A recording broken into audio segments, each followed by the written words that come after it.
로마서 11장 33절에서 36절 제가 읽겠습니다. 깊도다 하나님의 지혜와 지식의 풍성함이요 그의 판단은 헤아리지 못할 것이며 그의 길은 찾지 못할 것이로다. 누가 주의 마음을 알았느냐? 누가 그의 모사가 되었느냐? 누가 주께 먼저 드려서 갚으심을 받겠느냐? 이는 만물이 주에게서 나오고 주로 말미암고 주에게로 돌아감이라. 그에게 영광이 세세에 있을지어다. 아멘. 알버트 아인슈타인이라고 인류 역사상 가장 위대한 물리학자로 칭송받고 있는 분이 있었죠. 그는 상대성 이론으로 시간과 공간에 관한 물리적 이론 체계를 바꾼 참 위대한 과학자였습니다. 수많은 연구와 논문으로 인류의 발전에 크게 공헌했죠. 그런 아인슈타인이 이런 명언을 남겼습니다. 이 세상에서 가장 이해할 수 없는 말은, 이 세상에서 가장 이해할 수 없는 말은 이 세상을 이해할 수 있다는 말이다. 그러니까는 가장 이해할 수 없는 말이 뭐냐? 내가 이 세상을 이해하고 있다 하는 이 말을 하는 것, 이걸 이해할 수 없다, 이 말인 거죠. 자, 여러분, 수많은 연구 업적을 이뤄낸 천재 아인슈타인이 왜 이런 말을 했을까? 이 연구하면 할수록 인간의 지혜로 이해할 수 없는 이 불가사의한 현상과 법칙을 너무나도 많이 발견했기 때문입니다. 이 세상을 이해한다는 것, 이건 불가능하다. 이런 결론에 도달한 것이겠죠. 하나님이 창조하신 물질 세계를 한번 보도록 합시다. 우리 인간은 끊임없이 우주를 연구하고 있죠. 하지만 기껏해야 지구가 속해 있는 이 태양계라 하죠. 태양계 정도만 겨우 관찰하여 아주 조금 알고 있습니다. 인간을 태운 우주선을 발사하여 간 곳 아직까지 달밖에 없습니다. 달. 이 우주에는 지구가 속한 이 태양계라고 하죠. 태양계 외에 2천억 개, 몇 개요? 2,000개가 아니고 2천억 개의 은하계, 태양계와 같은 게 몇 개요? 2천억 개가 있다는 거죠. 그렇게 추측하고 있습니다. 정말 어마어마합니다. 이 우주가. 그리고 인간이 우주선을 타고 우리가 살고 있는 이 지구가 속해 있는 태양계죠. 태양계 이쪽에서 저쪽 끝까지 여행을 하려면은 초당 18만 6천 마일 가는 빛의 속도라 하죠. 빛의 속도 촥 가는 것. 그 속도로 10만 년이 걸린답니다. 몇 년요? 10년? 아니요, 10만 년. 또 인간은 땅 아래, 즉 지구의 기초를 연구하기도 하죠. 그래서 지구의 표면에서 중심까지 거리가 6,400km 정도 된다고 합니다. 그리고 지구의 내부 온도는 섭씨 6,650도. 그러니까는 지구 중심에 들어가면은 다 뭡니까? 태워지고 녹아버리고 없어졌죠. 그 정도로 뜨겁습니다. 그런데 아직까지 인간은 지구의 이 겁질에 그냥 뭡니까? 지하자원 캔다고 광산을 파고 우물을 판 정도밖에 하지 못하고 있다는 사실. 여러분 아시는지 모르겠습니다. 그러니 아무리 과학이 발달하였다고 하지만 인간이 모르는 것, 이해하지 못하는 것은 한도 끝도 없습니다. 과학뿐만이 아닙니다. 천지 만물을 창조하신 하나님과 그분이 하신 일을 우리 인간이 다 알고 이해한다는 것은 이건 말 그대로 어불성설입니다. 특별히 우리 인간을 향한 하나님의 구원 계획은 우리의 이 머리로는 도무지 이해할 수 없는 영역이라. 하나님께서 우리를 구원하신 그 구원 계획에 대한 것, 이건 우리의 머리로는 도무지 이해할 수 없는 영역이라 이것입니다. 구약 성경 예레미야서를 보면 남유다가 하나님께 불순종하며 온갖 죄악을 범했을 때 이스라엘 백성은 선지자들의 경고에도 불구하고 회개하지 않죠. 그렇게 선지자들이 회개해야 된다, 아니면 하나님의 심판이 임한다 해도 회개하지 않고 결국은 하나님의 심판을 받습니다. 그래서 남유다는 이제 바벨론에 의해서 멸망당하죠. 그 이전에 이미 북이스라엘은 아수르에 의해서 멸망당하고요. 자, 이것으로 이스라엘은 다 끝난 것으로 보입니다. 이제 포로로 잡혀가고 나라가 없어져 버리고. 그러나 하나님은 그런 이스라엘을 결코 버리지 않으셨음을 말씀을 통해 알려주는 거 있죠. 그 인간의 생각으로는 이 정도 되면 이 나라 이스라엘은 다 끝났다. 그런데 하나님은 아니다는 거죠. 예레미야서 31장 35절 36절입니다. 낮에는 해를 주셔서 빛을 밝혀주시고 밤에는 달과 별들이 빛을 밝히도록 정하여 놓으시고 바다를 뒤흔들어 파도가 소리치게 하시는 분, 그 이름은 만군의 주님이시다. 주님께서 이렇게 말씀하신다. 이 정해진 질서가 내 앞에서 사라지지 않는 한, 우주 만물이 지금 질서 있게 돌아가는 거 있죠? 그게 사라지지 않는 한, 이스라엘 자손도 내 앞에서 언제까지나 한민족으로 남아 있을 것이다. 나 주의 말이다. 자, 이 구절을 보면 하나님은 만물의 창조주이시고 또한 그 유지자이심을 알 수 있습니다. 그렇죠? 유지자. 하나님 지금 다스린다는 거죠. 이 우주를 지금도. 그러니까 하나님의 그 정해진 질서에 의해서 이 우주 만물이 지금 움직이고 있다는 거죠. 그것처럼 이스라엘 자손도 영원히 멸망하지 않고 하나님 앞에서 언제까지나 한민족으로 남아 있을 것이라 말씀하는 거예요. 자, 이 사실이 명백하다는 것을 하나님은 다음과 같이 또 말씀하십니다. 그 31장 37절이죠. 같이 한번 읽어봅니다. 시작. 나 주가 말한다. 누가 위로 하늘을 다 재고 아래로 땅의 기초를 다 측정할 수 있다면 나도 이스라엘의 모든 자손이 한 온갖 일들 때문에 그들을 버릴 수 있을 것이다. 나 주의 말이다. 이미 제가 소두에 말씀드렸죠. 인간이 하늘 다 잰다. 못 재죠. 또 뭡니까? 땅 아래 다 알 수 있다? 모르죠. 측정 못합니다. 그렇게 할 수 있다면은 이 이스라엘, 이 온갖 죄악, 악한 일, 패역한 일, 이것 때문에 내가 이스라엘을 아예 없애버릴 것이다. 그러나 그러지 하지 않는다.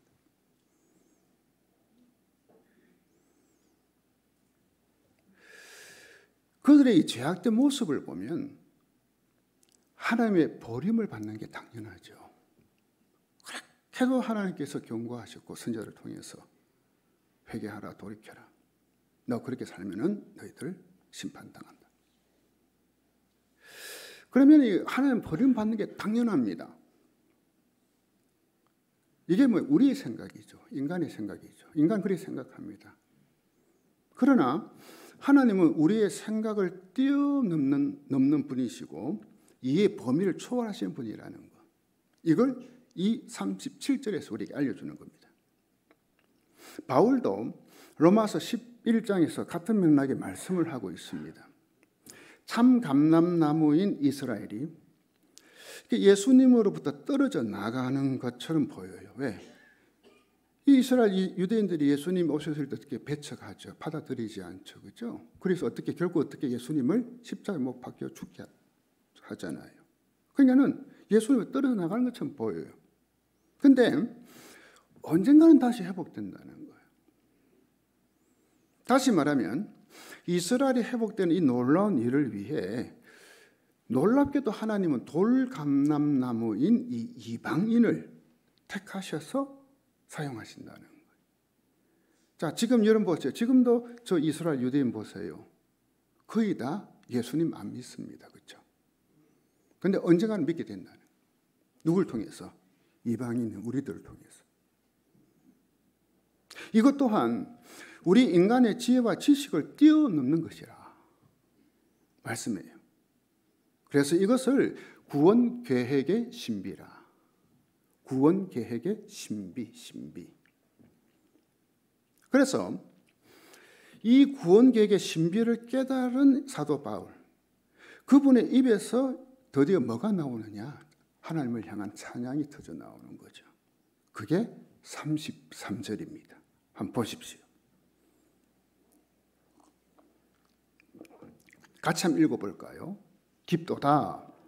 하나님의 지혜와 지식의 풍성함이요 그의 판단은 헤아리지 못할 것이며 그의 길은 찾지 못할 것이로다. 그냥 우리가 깊도다 했지만 이건 뭡니까? 감탄사.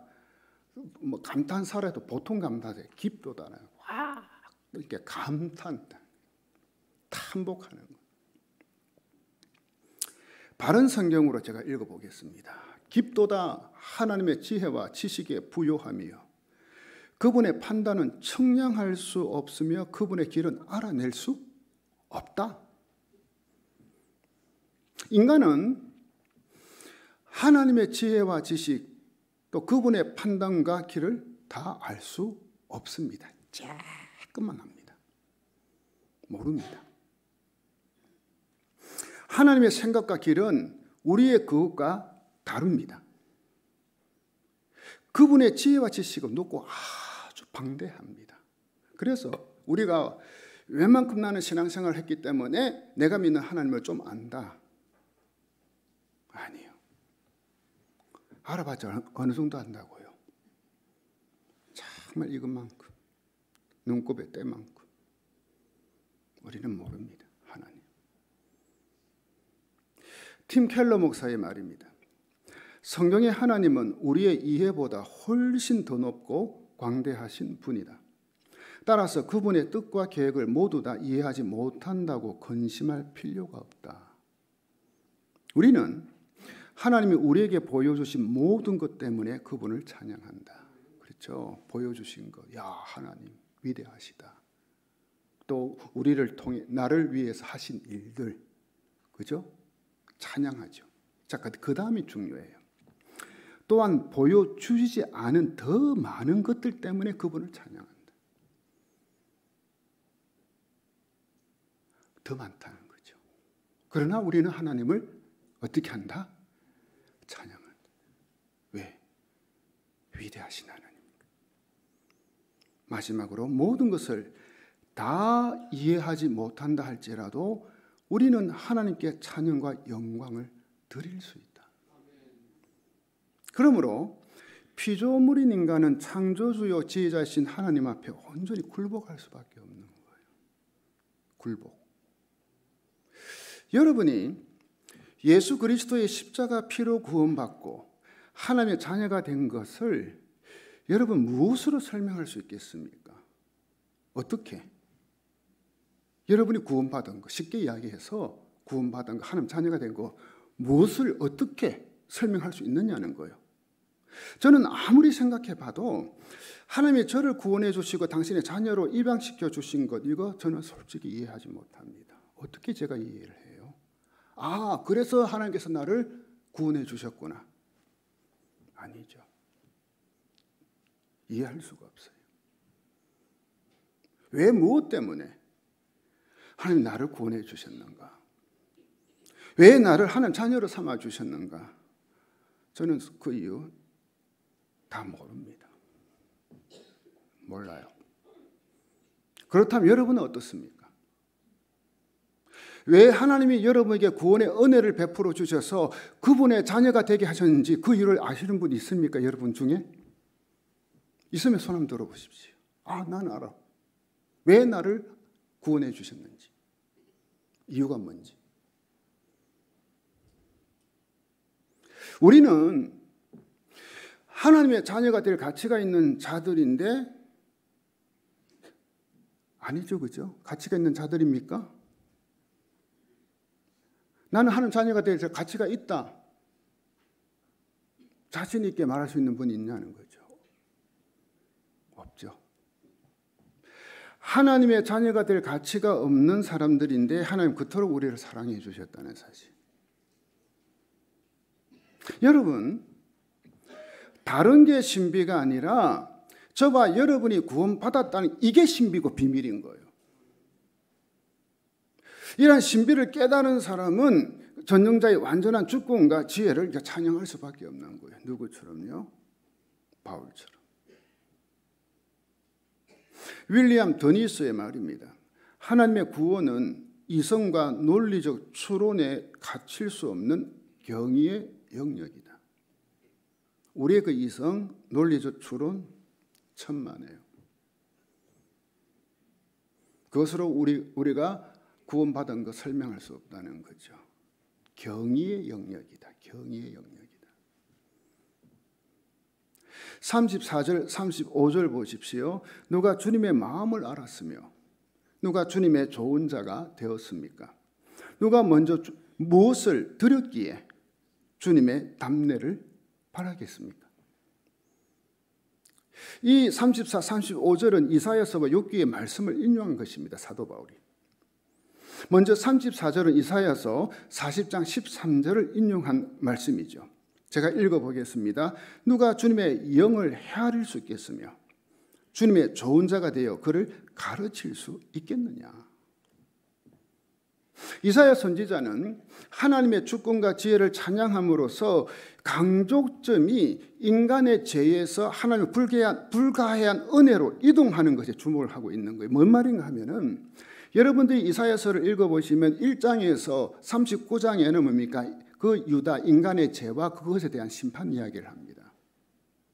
그런데 40장부터 마지막 장까지요. 뭐요? 하나님께서 우리에게 베풀어 주시는 정말 이해할 수 없는 은혜를 이야기하고 있다는 거예요.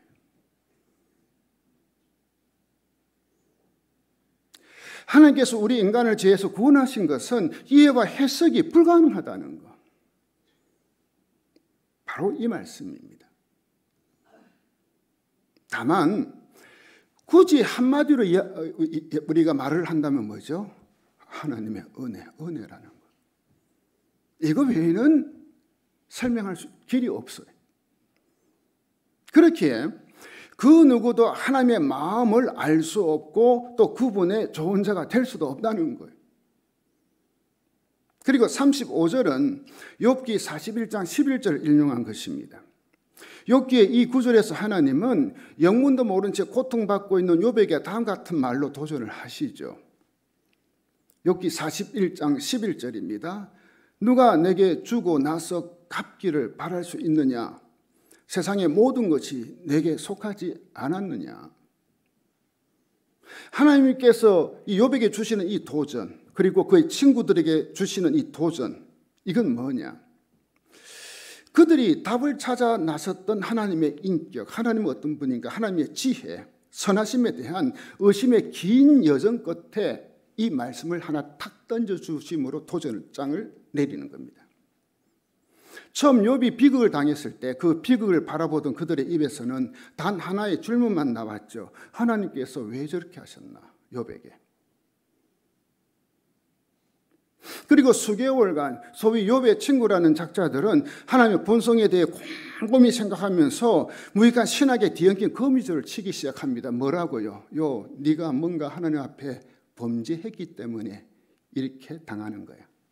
징계받은 거야. 벌받은 거야. 그리고 욥의 아내는 남편 욥에게 당신 빨리 죽어. 그렇게 살 바에야 죽어. 그래서 이 불행을 끝내 말하죠. 급기야 욥은 갈 때까지 가서 하나님께 자신을 조금 판정해달라, 재판해달라 요청합니다. 강력하게. 왜요? 그 재판에서 자기의 정당성을 입증하고 싶은 거예요. 나는 이렇게 징계받을, 벌받을 죄를 짓지 않았다. 판결받고 싶었어요. 오랜 시간이 흐른 뒤에 하나님은 침묵을 깨고 욥과 대면하십니다. 그러나 그분은 이 모든 질문에 대한 대답을 가지고 오지 않으셨죠. 사실 욥은 욥기 1장에 그 천국에서 일어났던 일, 그러니까 사탄이 하나님 앞에서 그렇게 욥을 고소하던 일, 그리고 하나님께서 허용하셨던 일, 모든 것들을 전혀 알지 못합니다. 그리고 욥은 그 어떤 설명도 듣지 못했습니다. 그 일에 대해서. 하지만 그가 당한 비극은 궁극적으로 볼 적에 하나님의 또 다른 계획이 있다는 것, 계획의 일부였다는 것, 이것도 논리적인 이유, 목록 전혀 받지 못했다는 거죠. 그래서 그런 거야. 이런 설명도 못 들었습니다. 대신 그는 그냥 하나님 만났습니다. 한참 후에. 그리고 그것으로 모든 게 충족이 되어버립니다. 뭐냐? 하나님의 헤아릴 수 없는 지혜와 지식을 보고 애타게 묻던 물음, 질문, 의문, 하나님 앞에서 잠잠해져 버리는 거죠. 왜? 하나님께서 욥에게 묻습니다. 네가 그 세상 이치, 만물의 모든 일들 하나하나 꼬치꼬치 캐묻죠. 네가 그거 아냐? 네가 그거 네가 했냐? 결국 욥은 손들죠. 저는 아무것도 아닙니다. 하나님 앞에서 손듭니다. 그는 결국 손으로 자신의 입을 가리고 어리석게 자신의 감정을 분출했던 모든 것들을 회개하고 말죠. 그리고 그는 하나님을 예배합니다. 욥기 42장 5절 6절 보십시오. 내가 죽게 대하여 귀로 듣기만 하였사오나 이제는 눈으로 주를 배웁나이다. 그러므로 내가 스스로 거두어드리고 티끌과 제 가운데서 회개하나이다.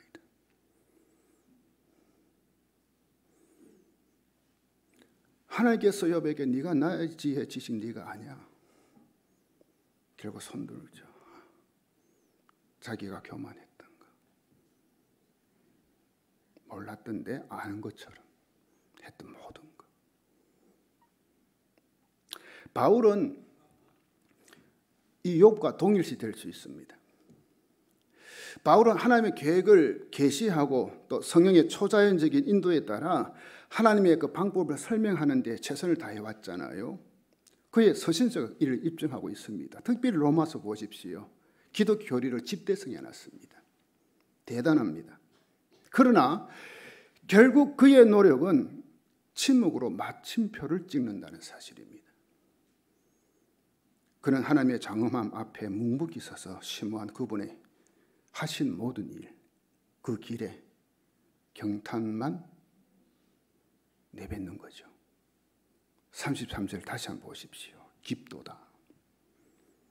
딱 한마디. 깊도다. 하나님의 지혜와 지식에 풍성하며 그의 판단은 헤아리지 못할 것이며 그의 길은 찾지 못할 것이로다. 이 구절에서 바울은 이 못할이란 단어, 이 단어를 사용합니다. 헤아리지 못할, 찾지 못할. 인간의 지혜와 지식으로는 헤아리지 못하고 찾지 못하는 것이 우리 인간을 향한 하나님의 구원 계획이라는 것. 바울이 고백하는 겁니다. 자, 36절 보십시오. 이는 만물이 주에게서 나오고 주로 말미암고 주에게로 돌아갑니다. 그에게 영광이 세세에 있을지어다. 아멘. 자, 이 구절에서 우리는 하나님에 대해 세 가지를 알 수가 있죠. 바울이 하나님에 대해서 감탄하고 난 뒤에 고백한 것, 하나님에 대해서 고백한 것 세 가지. 첫째 뭔가요? 하나님이 모든 존재하는 것들의 근원이시라는 것, 근원. 만물이 주에게서 나오고 창조주 하나님이시죠. 모든 게 다 하나님께서 나왔죠. 믿으십니까? 둘째, 하나님은 모든 존재하는 것들의 유지자이시다는 거예요. 주로 말미암고 모든 게 지금도 주님으로 하나님으로 말미암아 이루어지는 것. 세상 통치자도 모든 것 다 하나님으로 말미암아 이루어진다는 것. 믿으십니까? 하나님이 이 우주 만물을 유지하시고 모든 것에 목적을 주시며 모든 것을 지금도 운행하고 계신다는 거예요. 하나님이 모든 것들의 유지자시라는 거예요. 셋째, 하나님이 모든 존재하는 것들의 목적이시다는 거예요. 목적. 주에게로 돌아갑니다. 모든 것이 주에게로 돌아갑니다. 다 주님께, 하나님께로 돌아간다. 자, 여기서 여러분 이 모든 것을 한번 생각해 보십시오. 거기에는 저와 여러분의 현재 상황도 포함이 되겠죠. 그죠? 좁게 생각해서. 또 여러분들이 납득하지 못하는 일들도 포함되겠죠. 또 지금 여러분이 일어나는 여러 가지 좋은 일, 안 좋은 일, 반가운 일, 반갑지 않은 일, 이 모든 일도 다 포함되겠죠. 예를 들어서 뭐 직장에서 승진한다, 아니면 실직한다, 참 내가 성공했다, 실패했다 등등.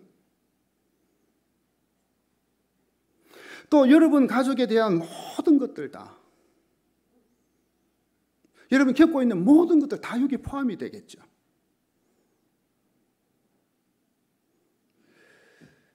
그것이 무엇이든, 그것이 고통스러운 것이든 즐거운 것이든, 바로 지금 여러분이 처해 있는 상황도 다 여기 이 모든 것이 포함이 되겠죠. 그죠? 모든 것. 이 모든 것이 왜 나에게 일어나는지 나는 이해하지 못하죠. 뭐 조금은 이해가 되죠. 어떤 일은 그러나 이해 못하는 일이 많죠. 이 모든 것이 왜 나에게 일어나는지 솔직히 우리는 의문투성이에요. 이 땅에 살아가는 동안. 하지만 분명한 사실은 하나님의 구원 계획과 섭리는 우리 인간의 지혜와 지식으로는 헤아리지 못할, 찾아내지 못할 투성이에요. 그래서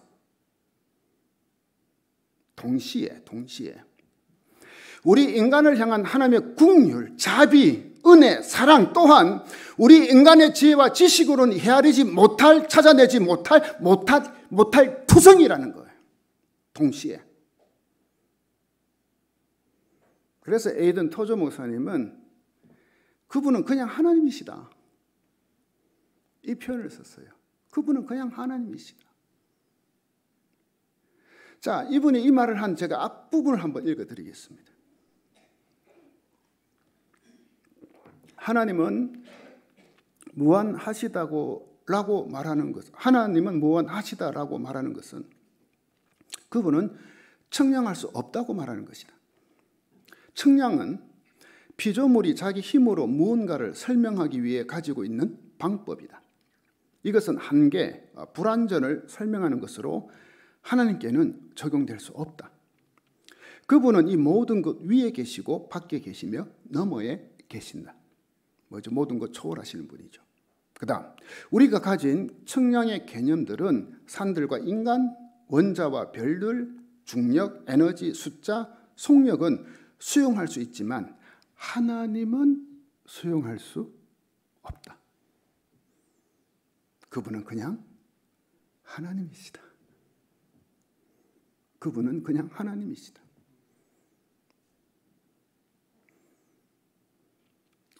어떤 성도가 이런 간증을 했습니다. 저는 예수님을 믿고 나서 세 가지를 알게 됐습니다. 저는 하나님으로부터 이 세상에 온 것을 알았습니다. 저는 하나님과 더불어 이 세상에 산다는 것을 알게 되었습니다. 그리고 저는 하나님에게로 돌아가는 복된 존재인 것을 알게 되었습니다. 뭐죠? 자신의 권한, 또 자신의 모든 것을 유지하시는 것, 그리고 목적, 모든 것이 다 누구로 말미암아? 오직 하나님. 여러분, 여러분의 인생은 여러분의 것이 아니라 하나님의 것임을 기억하시기 바랍니다. 저는 여러분이 여러분의 인생을 이렇게 정리할 수 있기를 바랍니다. 나는 주님으로부터 나왔고 주님과 더불어 세상에 살다가 주님에게로 가는 존재입니다. 우리 같이 한번 따라해 볼까요? 시작. 나는 주님으로부터 나왔고 주님과 더불어 세상에 살다가 주님에게로 가는 존재입니다. 믿으십니까? 사도 바울은 이 진리를 깨닫게 되자 다음 같은 축복의 말을 외치죠. 36절 하반절에 영광이 그에게 세세에 있으리로다. 오직 영광은 하나님께만 있을 것을. 사랑하는 성도 여러분, 여러분이 구원받은 것은 다 측량할 수 없고 다 이해할 수 없는 신비인 줄 믿으십니까? 나를 구원하시기 위해 아들이신 예수 그리스도를 이 땅에 보내셔서 십자가에 달려 죽게 하신 하나님의 사랑은 인간의 언어로 다 표현할 수 없다는 것을 믿으십니까? 원수된 나를 당신의 자녀로 삼으시기 위해 오래 참으시며 긍휼을 베풀어 주신 것은 우리 인간의 지혜와 지식으로 도무지 설명할 수 없다는 거예요. 어떻게 설명이 가능해요? 이 놀라운 신비, 이 놀라운 비밀이 저와 여러분에게 임한 겁니다, 지금. 그러니 저와 여러분이 할 수 있는 것은 이것밖에 없습니다. 하나님 감사합니다. 하나님을 찬양합니다. 하나님, 내 삶을 드리겠습니다. 왜요? 내 삶의 주인은 내가 아니고 누구이기 때문에? 하나님이시기 때문에. 하나님 감사합니다. 나를 구원해 주셔서. 내가 그 이유를 다 헤아릴 수 없지만 나를 구원해 주신 하나님 감사합니다. 그리고 찬양합니다. 그리고 내 삶을 드리겠습니다.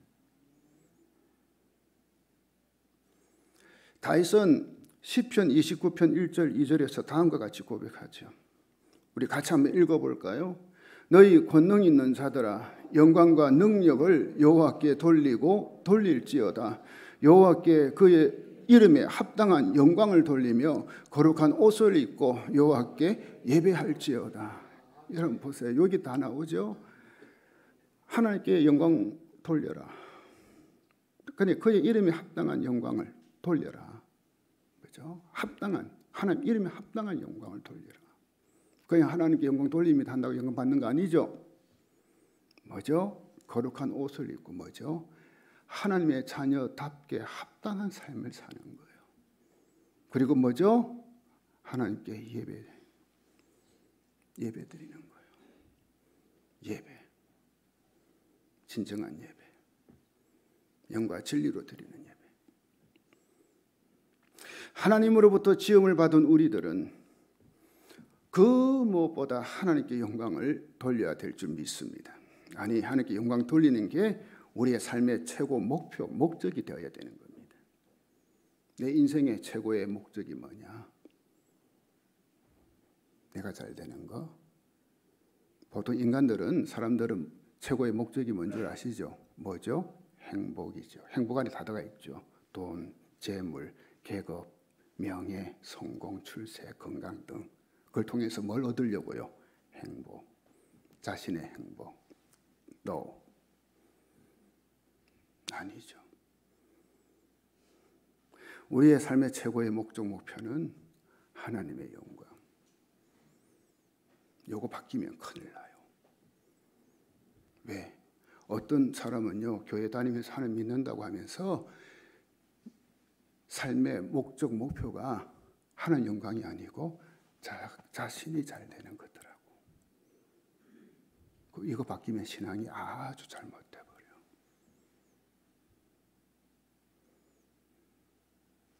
이사야서 43장 7절 보십시오. 내 이름으로 불려지는 모든 자 곧 내가 내 영광을 위하여 창조한 자를 오게 하라.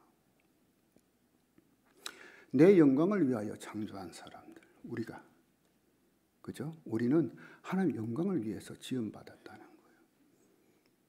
그를 내가 지었고 그를 내가 만들었느냐.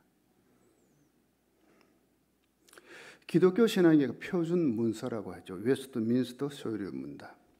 정말 이 책은 한번 여러분이 꼭 읽어보셔야 돼요. 우리의 이 기독교 교리 신앙 체계를 정확하게 정립해줘요.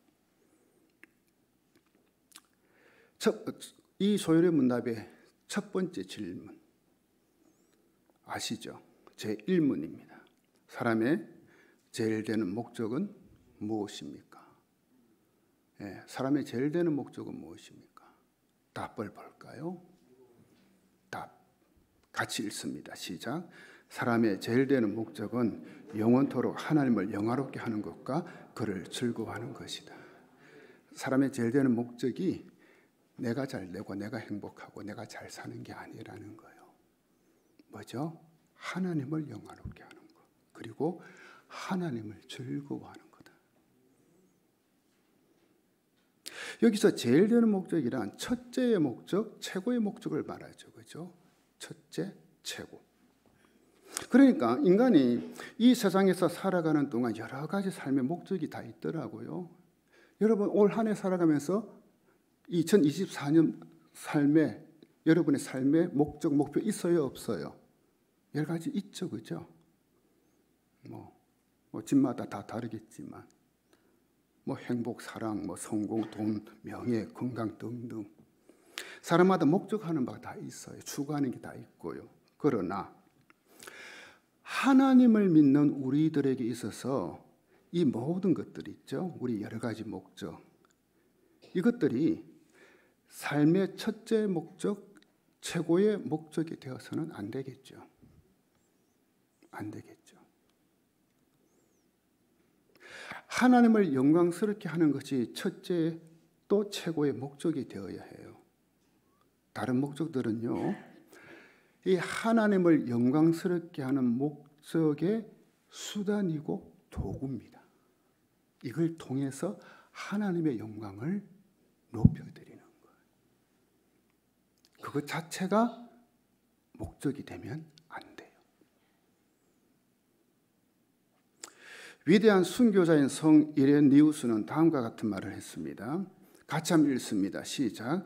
하나님의 영광은 인간이 온전히 살아가는 그 자체다. 자, 하나님의 영광이 뭔가?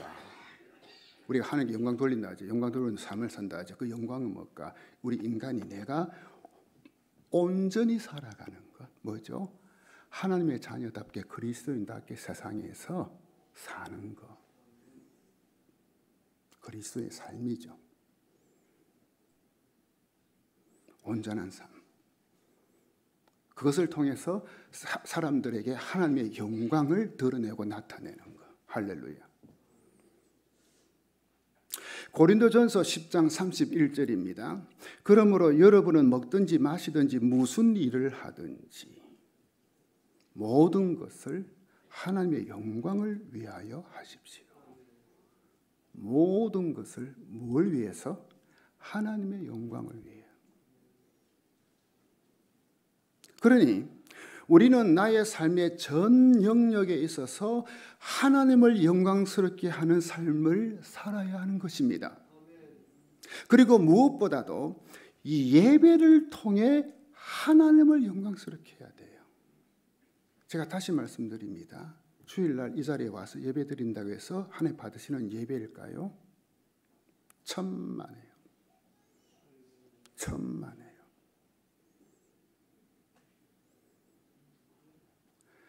정말 하나님이 받으시는 예배는 따로 있어요.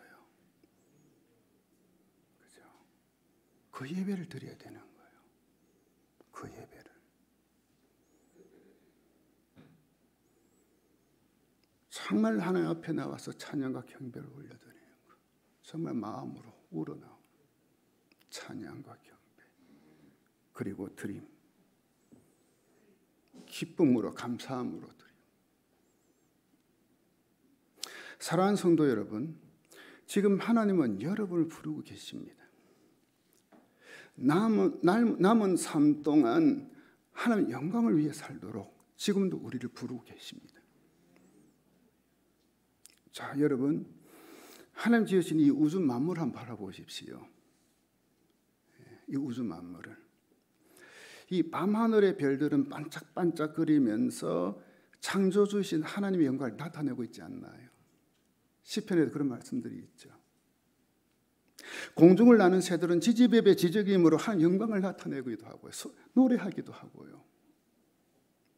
새봄을 맞이하여 들판이나 산에서는 온갖 식물들이 예쁜 씨잎들을 내고 아름다운 꽃들을 피우면서 하나님의 영광을 나타내고 있잖아요. 우리가 그걸 보면 야, 참 신비롭다. 경이롭다. 하나님의 솜씨가 놀랍구나. 왜? 그들이 하나님을 높이고 있거든요.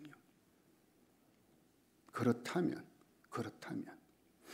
하나님의 형상으로 지음을 받은 우리들은 이 하나님의 영광을 어떻게 나타내야 될까요?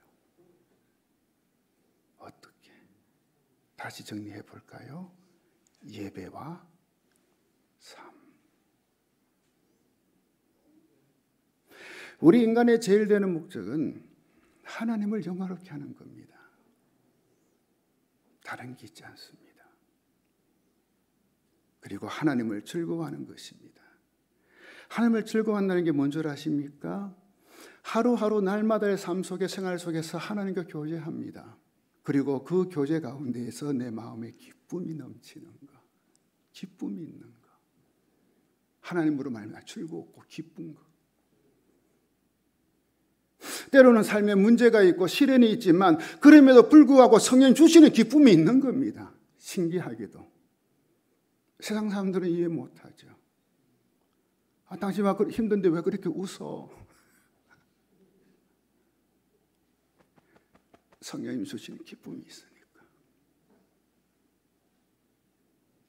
하나님의 사랑을 느끼고 깨달으며 사는 거, 순간순간 하나님이 그래도 나를 사랑하시는구나.